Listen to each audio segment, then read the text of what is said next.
Realizing that the only thing standing between you and all of your pain is you is truly a transformative experience. There's no one left to blame. No bad boss, no adversaries, just you. If you've also experienced hardship in your life or your job, you're not to blame for what's happened, but you can do something about it from here on out. Hello, Sam. Welcome. Hey, Heather, how's it going? Good. I'm excited to have this conversation with you. I met you it feels like a few months ago. I don't think even it know is. what month it is or when we met. September, maybe I ish. thought it was August, but no, you're right. It was September. That's right. Okay. Yeah, see, none of us know. Um, and what I love is when people like obviously telling our personal stories are so important. But what I connected with when I met you was, when life happens to us and you take it and you can still like you ask yourself, how can I? How can I? And that's what I found, like the grit, perseverance. I was like, this woman's got magic in her and I want to know, I want to hear it. And then following you, I'm like, you're just a little badass.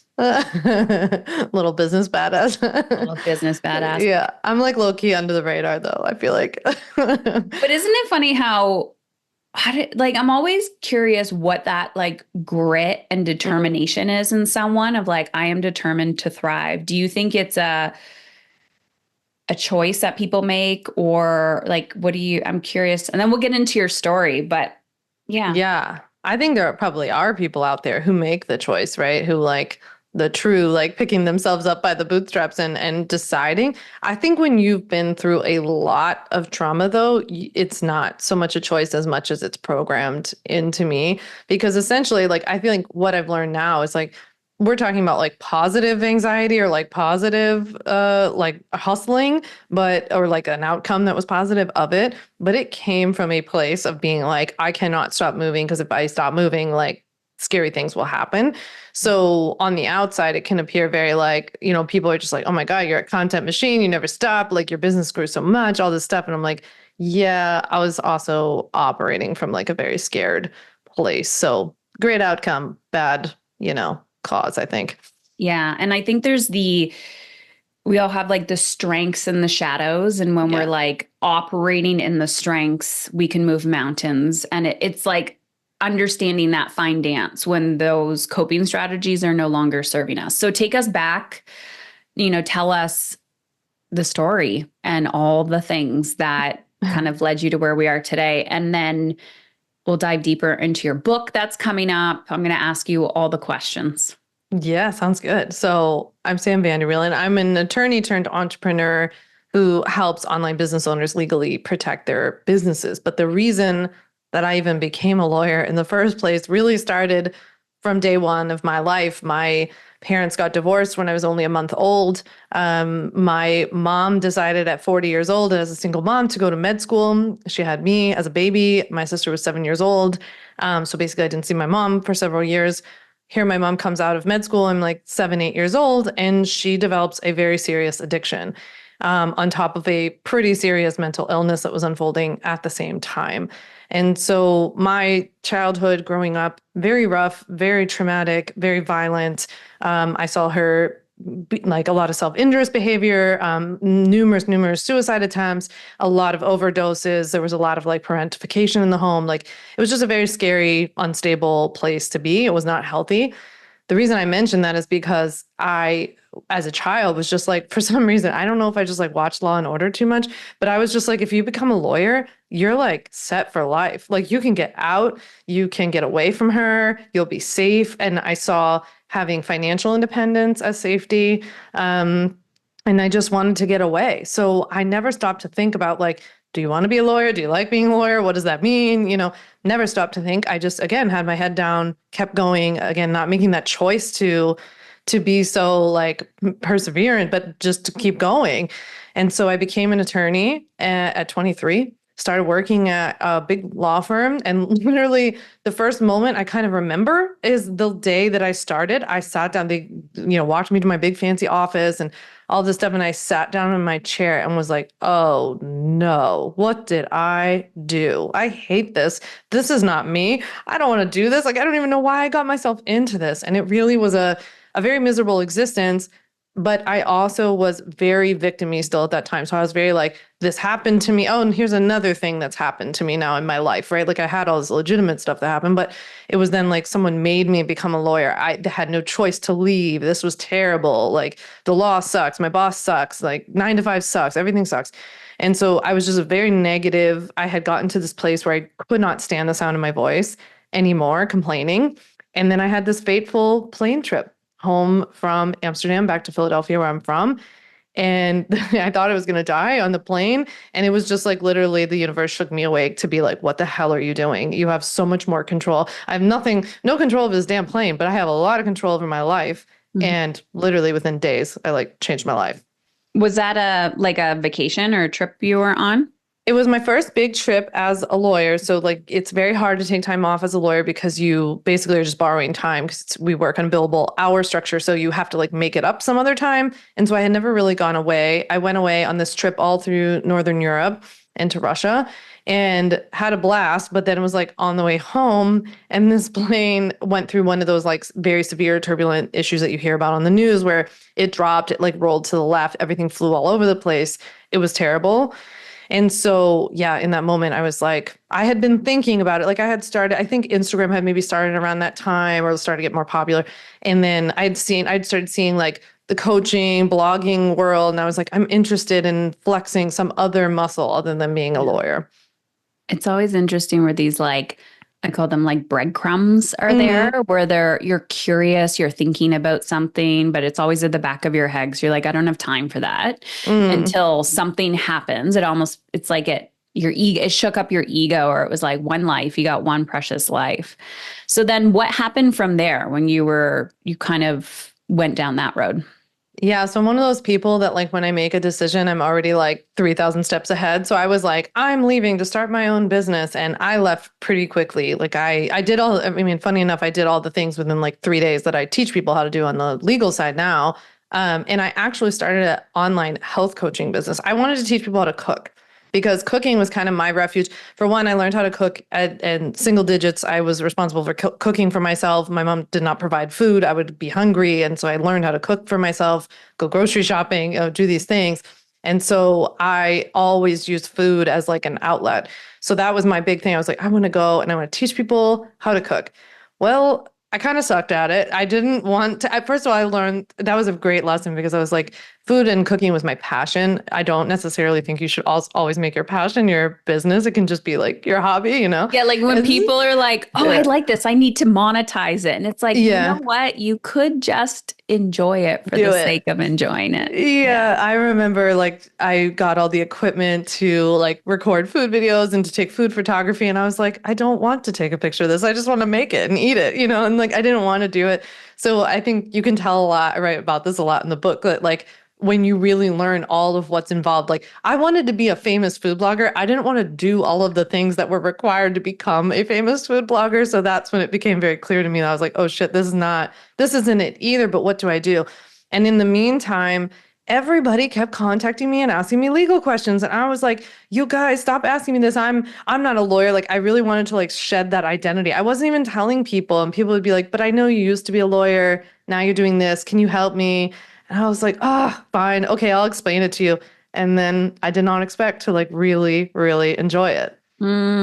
So there was something you said when you were a traditional lawyer about Hmm. how you arrived at the moment and you were like, not this, right? Like a not this moment. I had that as a social worker when I was doing my social work job. I'm like, I thought this is what I wanted. Like I worked so hard to get here. And then there's like this panic that sets in because you feel trapped and you're like, what? What Mm. else? What else? So I just want to like reflect back your curious nature and it sounds like you said, once you make a decision, you implement quickly and you pivot as needed. And the universe will kind of provide and be like, hey, help me with this. And you're like, we just have to pay attention. Are we going to push that away? Or are we going to just provide for what people are asking for? Yeah, that whatever that is in me, it doesn't feel like on purpose on my part, is it has been my moneymaker in the long run, because what it ultimately has led to is that, yeah, every time I just pay attention, I'm like, that's interesting that people are asking me about that. I mean, when people started asking me all these legal questions and I saw there's such a big coaching industry going on, for example, I was like, why are they asking me? Like, there has to be somebody else that's out there doing this, right? Yeah. And there were a handful of much smaller at the time, but I was like, well, what is it about them that are they not finding them? Are they not connecting with them? Do they not like them? Do they not offer something that they need? Is there something about the way that they offer that's not working for them? And that's what I ultimately found out. So I popped open that business and it took off like a rocket ship. So how long ago was that? That was in 2017, early 2017. So it's been almost 8 years. And how was your business set up then? Yeah. So basically I shut down the health coaching business immediately because I made more in like an hour than in my legal business than I had made, in months as a coach. And so and I was just like genuinely was not good at it. It was not my strength. So I started the legal business. And when I started, I only sold DIY legal templates individually. So my entire business is all digital product based. So I've never worked with clients. I don't offer any services. I don't do any like done for you stuff. So people would go on my website, download any contract or like website policy they needed. And that was a great way to get my footing because I got my initial clients that way. I mean, I did stuff it's funny looking back on it because I didn't know I was doing this at the time. But like, for example, I did like an influencer campaign, which I don't even think I knew that was a thing. But I contacted like a bunch of people in our space and was like, hey, do you need a contract? If I sent you one, would you use it? Give me some feedback about it, but then would you share it with your audience? And people were like, yeah, that'd be awesome. And then I started getting all these sales from people in their audience. So that was just like a little accidental thing. And I got my feet under me and started to learn how to talk about what I do and start creating content and I don't know, almost like find a way to be a lawyer and have fun again to like make it my own. It really did feel to me too, like I was kind of like giving the middle finger to the industry too, because the industry really doesn't, the legal industry really doesn't give out information, right? They just do services or they like give you a contract. You pay thousands of dollars for a contract at a lawyer's office. They never explain it to you. And so I felt very good. It was like, I feel like I'm like giving all the secrets away, it felt great. You weren't gatekeeping. No. And doing it in a much more, I mean, I know people still feel like sometimes it's too expensive. I'm like, you don't even understand. This is one contract is less than like my hourly rate. People are charging thousands and thousands of dollars for one contract. So yeah, it still felt helpful. And on the other side of that, the value of having things set up properly saves so much time and energy in the long run when someone's coming back saying something and you're like, well, you signed that in a contract. Like I had it written out for you. Like you can't come back because you decided not to do the work. That was a fun combo for me to start to also do some of more the mindset piece of it of like look how much more confident you feel and like you have to be able to talk about your business all the time. And if you're not talking about your business all the time, you're not going to make sales. And people would come to me and say, well, I don't feel like I can talk about my business because I don't have stuff in place. So it was kind of cool to I felt a little bit like a business doula in a way. Like I felt like I was like helping people to like unleash something, and that felt and still continues to feel really good for me. Yeah.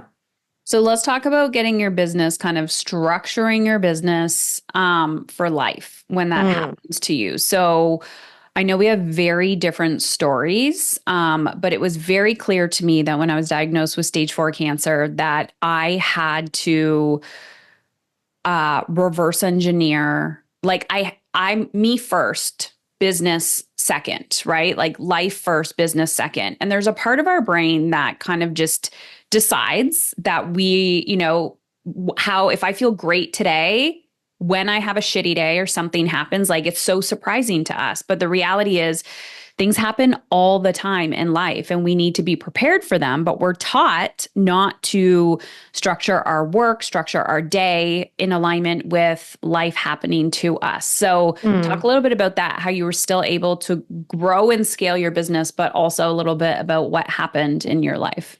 Yeah. So, I mean, the egg was kind of on my face because I started the legal business. Things took off really fast. I was thinking like, this is amazing. I'm killing it. And really quickly into starting my legal templates business, I had to have brain surgery right away. And so I had pretty significant brain surgery, a very difficult recovery. It took months and months. And so I thought, okay, that was my one big hurdle. I think what it taught me was I was probably wasting a lot of my time in business, like the early things where you learn how to more manage your time. First of all, I just love how you Mhm. just glaze over. Yeah, Yeah. I had to have brain surgery. Talk about it. You're building your business. Mhm.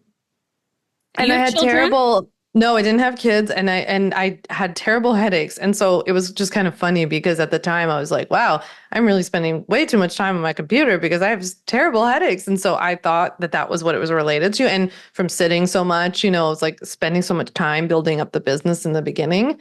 And then my speech started to get slurred, and then I wasn't walking straight, and then I started getting tremors in my hands. So it became pretty clear pretty fast. The headaches were relentless. I've never been a headaches person. I never had headaches growing up or anything, luckily. And yeah, so it was pretty apparent that it was serious. And I ended up in a neurosurgeon's office at University of Pennsylvania, and on Tuesday, had surgery on Thursday.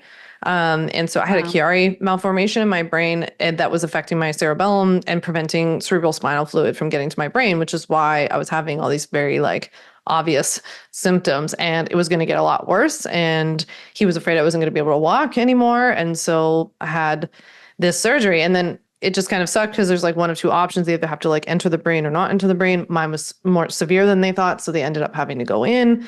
And so it was a really tough recovery. I was in the hospital for a long time after. I don't recall any of it. I don't recall coming home. I don't remember being at home for a long time.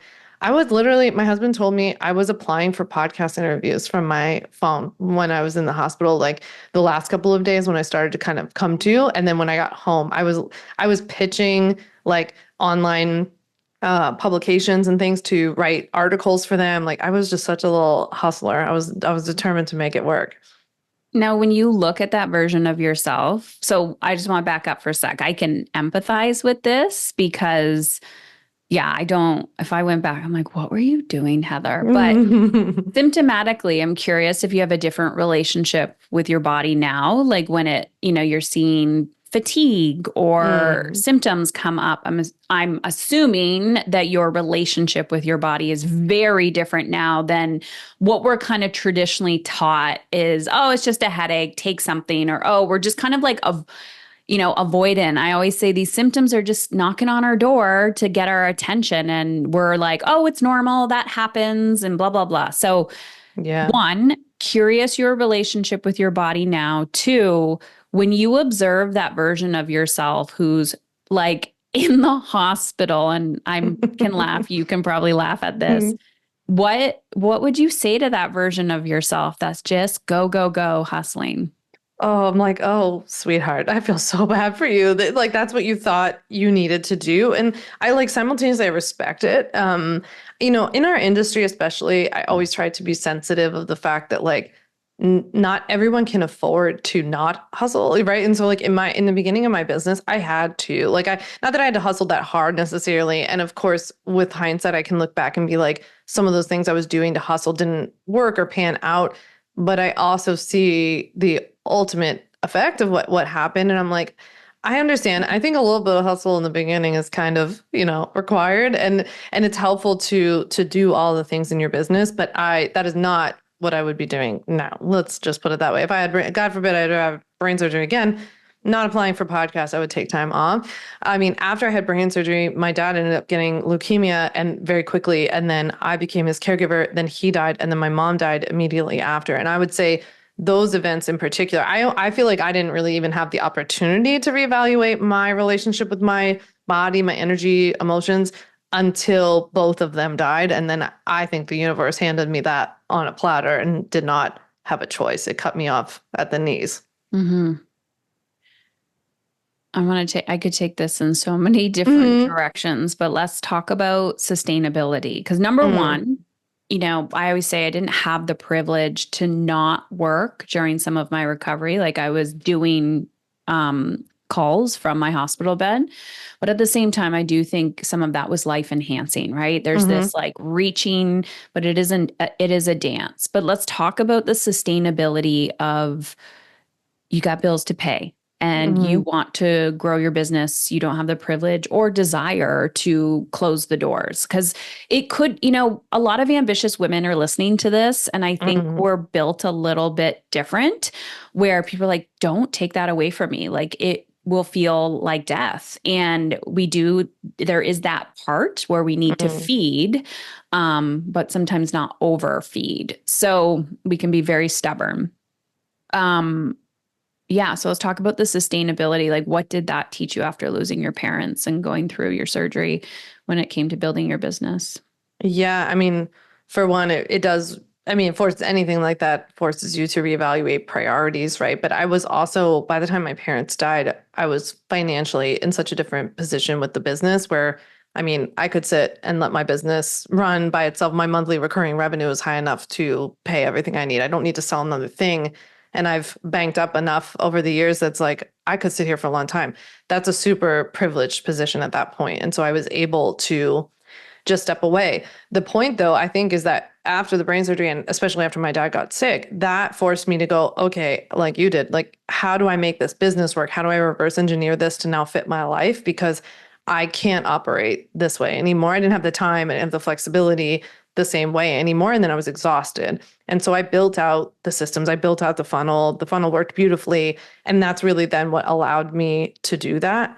I think by the time that both of my parents died, though, it was just like, I mean, I've never felt such like an earth-shattering experience. I don't know. The even like the physical pain of having lost both of them so quickly, and my mom was killed. It's like it's just so traumatic. And anyone, unfortunately, who's lost someone to cancer knows what that's like. And so it's just terrible. I think that it, like you said, though, I also remember feeling like, because everybody at the time was telling me, take time, walk away, take a year off, take 6 months off, and I would get angry because I would be like, I like what I do. And also, like, don't take that away from me. It's like, I feel like that was a penalty. I don't know if anyone can relate to that, but it's like, I felt like they were telling, it's like this terrible thing had happened to me that was outside of my control. And now you're penalizing me further by saying, don't work.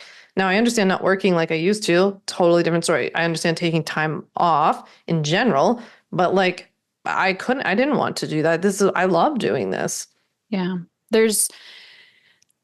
We have such cultural beliefs around, like, so many people hate their work and Yeah, they're that's like, true. I do it to pay the bills or whatever it is. But there is a sense of value there, right? Where you're gaining value to make an impact, or you're just working on creating something, or it's something that you can control and everything else around you feels out of control. Mm, So I always get so annoyed when people are like, don't do this. And I'm like, hmm. you could have asked me a better question. How does that feel to do that?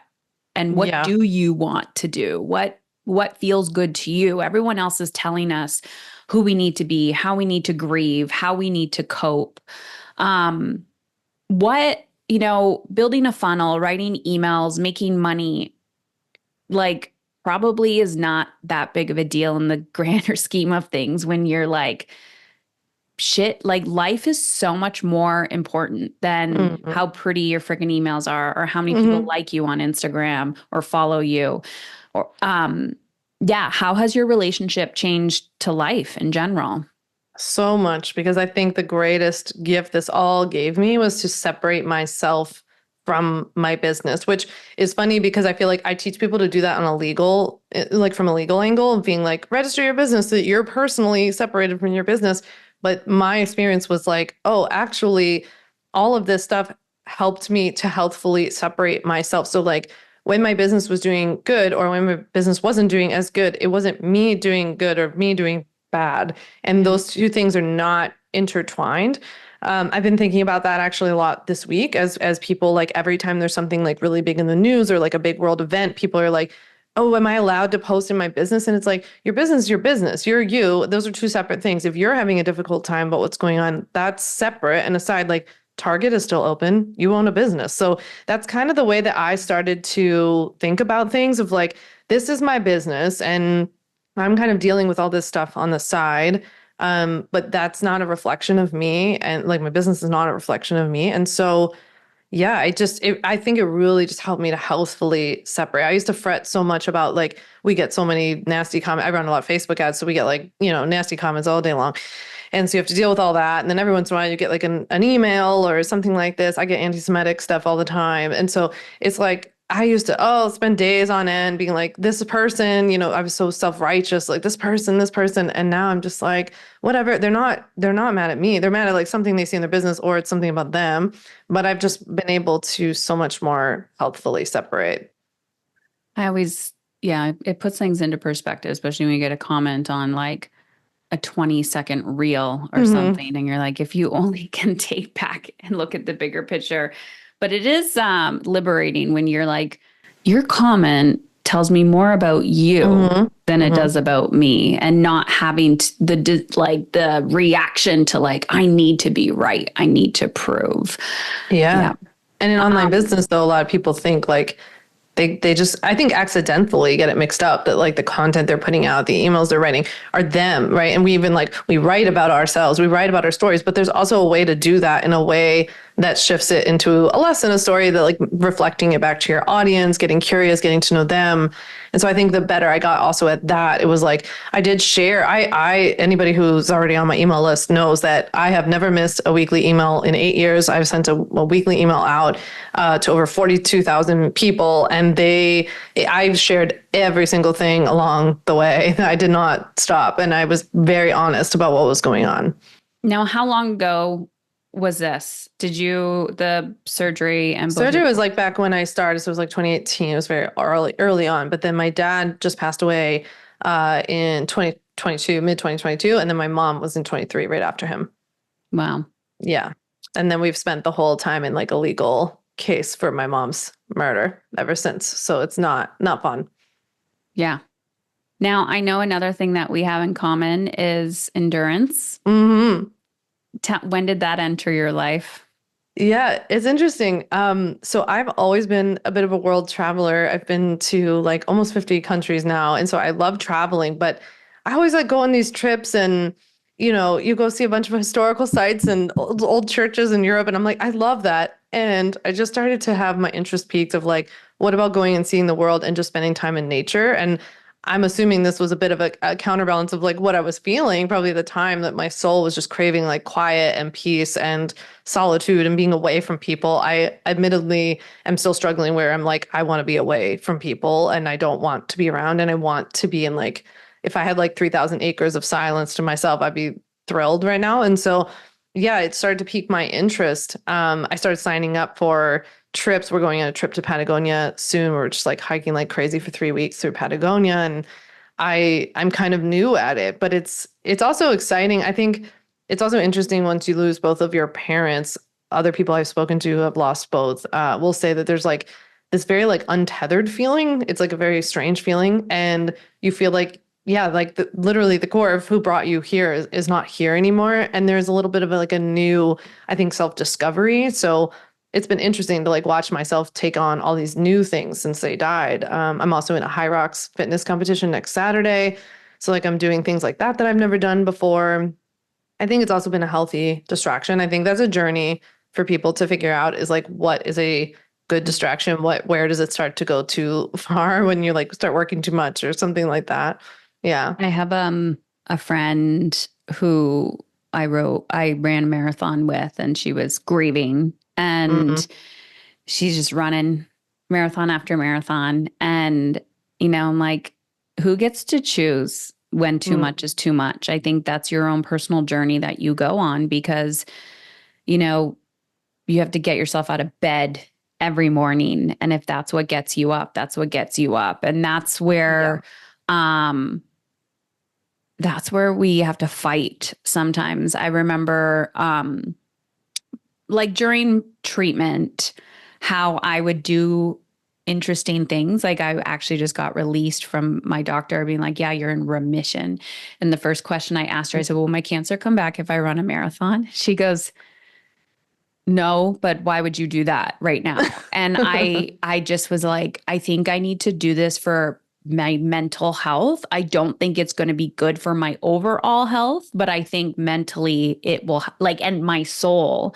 And I've noticed that when I've been in really, really, really challenging scenarios, um, I've had to choose to be the type of person that runs in it, because if I don't, that hole gets really, really deep. And it's almost, have you ever heard of the fable or the story of like the bull and the cow? Mm-hmm. Or the buffalo and the cow, how the buffalo runs in the storm and the cow runs away from it. Yes. And I'm like, I never knew that I was a buffalo, but now I intentionally be a buffalo because I'm like, I know what the opposite is. And that hole that gets really, really deep. And I'm gonna have to climb out of something or climb up. And it's easier for me to climb up than roll back down the hill. Absolutely. I mean, this is something I have really struggled with, continue to struggle with, where for one, I just think it's kind of a Goldilocks experience where I mean, unless you're a professional griever or you've had cancer before, it's like, how are you ever supposed to know how you come out of this thing, right? And like, I also love that the people who are always giving you this advice have never been in it themselves too. So you're like, how the hell do you know? So I think it's a bit of like a Goldilocks like experience, but yeah, I people tell me this all the time. Like I've started to have like a lot of health issues since my parents died. I think I have some sort of autoimmune situation going on, which doesn't surprise me given everything that's happened. Like my body's like expelling everything. And everyone will say to me like, well, then you shouldn't be doing this trip, right? You shouldn't be going to Patagonia. That's too stressful on the body, or you shouldn't be training for high rocks. And I'm like, it's also like saving my life at the same time. So you're right. I mean, it's just such a tricky balance. And I just give myself grace that I'm just trying to figure it out. Like I'm not intentionally doing anything on purpose to hurt myself. I'm trying to find peace. And you're listening. You're like, I'm Attention, observing, yeah. I'm observing, and I'll lean in and I'll figure shit out. No one knows what the hell they're doing. I've had to learn to stop taking everyone's advice so seriously, even if it is a healthcare provider, and advocating, like self-advocacy or advocating for my kids, and just not giving the power to every single person who has a voice and going, okay, what did you say that lands? And this is what I'm feeling. So can we meet in the middle? Because all or nothing is never going to get you there. Yeah, exactly. So, Sam, let's talk about your book. Let's talk about where we can get it, what you want the reader to walk away with. Because following you, I'm so incredibly inspired by you. I feel like you just cut the BS about this. You make things so simple. And I know people need their hands on it. Yeah, thanks. Well, you'll like the title of the book then. So my book, When I Start My Business, I'll Be Happy, a practical no BS guide to successful online entrepreneurship, comes out April 15th, but you can pre-order my book now wherever books are sold, wherever you like to buy books. You can head to my website at samvanderwielen.com/book to get it, but wherever you buy books, it's everywhere. This book will be in bookstores. It'll be in all the things. I really wrote this book I think for two reasons, really. One is to speak to probably the person who's listening to this episode is like, I've been through some stuff too. And like, I thought maybe I couldn't build this business because of it, or that the reason that all this stuff's happening is also holding me back from building my business. So this is for you partially to inspire you and motivate you and give you a sense of community, that there are other people who have gone through this and have done it. But I also wanted to do it to actually pull back the curtain on it, from my perspective, how to build a successful online business that's a little bit more passive. Nothing in life is passive, but it's a bit more passive in the sense that I created a product 8 years ago that has made over $8 million in sales. And so it can be done. And I think it can be done without being on your phone 24/7. It can be done without any like gimmicks, tricks, trends, all of that kind of stuff. But I know when I've read things from online business owners before about, I don't know. First of all, I haven't really seen about funnels, to be honest, like I wrote it in the book, but in terms of like even email marketing, I just felt it was kind of surface level. It didn't get into like buyer psychology. It didn't get into like creating community with your audience, to increasing engagement, to how to actually make the sales. And so my book dives into all of this. It teaches you how to build a funnel, how to build an email list, what kind of content to be posting to create like consistent, evergreen, qualified leads to that funnel. All of the things. I teach you everything that I've done in my business to date. Awesome. And you weave in your story in it as well. Yes, my story is throughout to highlight that, that maybe resetting some expectations. I think I do a lot of resetting expectations about the online business industry in the book, that part of, I think I feel a little angry on people's behalf that I think you've been sold a bag of goods by, a small group of people, but unfortunately some of them have large platforms. So it's like, I just feel like you might not have come into this knowing exactly what's in store for you.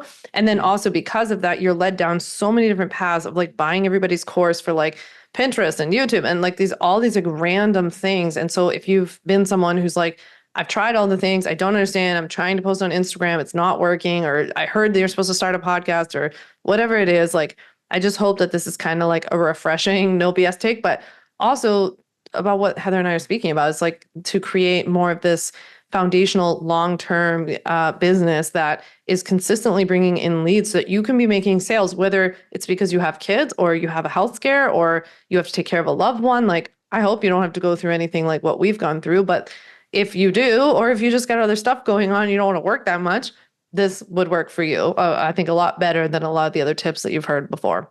There was something you said earlier when you were talking about being like the food blogger and like influencer. We were like, I wanted to be that. I just didn't want to do what was required to get there. I think that's like a really good thing to say to people because I think a lot have been sold that online is easier. Absolutely. A business is a business. Anything worth creating is going to take energy and effort. And you don't need to be like everybody else, but there is a lot of self-reflection, self-awareness that's required of, do I want to put in the energy and effort to build this?